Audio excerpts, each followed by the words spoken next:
Šoreiz mainām lokāciju un dodamies pie Jāņa uz Paduras muižu, kas atrodas tikai 7 km attālumā no Kuldīgas.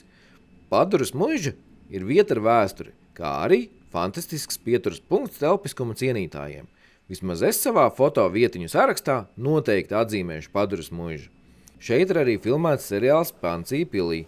Jānim patīk gatavot vienkārši, jeb kā viņš pats saka, davai pa vienkāršo. Kamēr Jānis gatavo dārzeņus, es ķeros klāt ugunskura iekuršanai. Pāris pagalas un piesūcinātie iekura sērkociņi un viss kurās. Tālāk pārbaudām gatavošanas virsmas temperatūru. Ūdens pils danco tātad ap 200 grādiem un liekam virsū gaļu. Jāņa favorīts ir cūgaļa.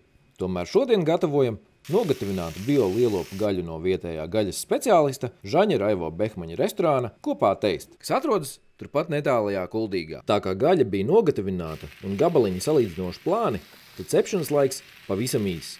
Šis noteikti ir jāņem vērā grillējot gaļu, lai to nepārgatavotu. Tālāk jau kārta dārziņiem, kas tika salikti uz gatavošanas virsmas, aplieta ar eļļu un ik pa laikam apgriezti, lai nepiedegtu. Pēc neilga laika arī dārzeņi ir gatavi. Gan dārzeņus, gan gaļu apkaisam ar nelielu devu sāls un dodamies garšot. Tāds ir tāds frešiņš, tāds višķiņ iekšā.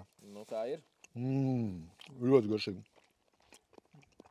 Itīgi laba. Gaļa ir perfekta un perfekta sacepa. Ciekals tev. Tev. Nespēja apstāties.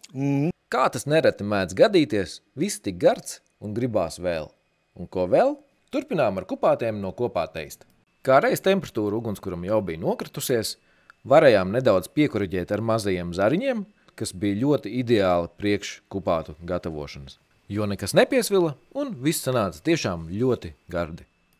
Ja saturs šķita interesants, nospied laiku un piesako kanālam, tas tiešām ļoti motivē.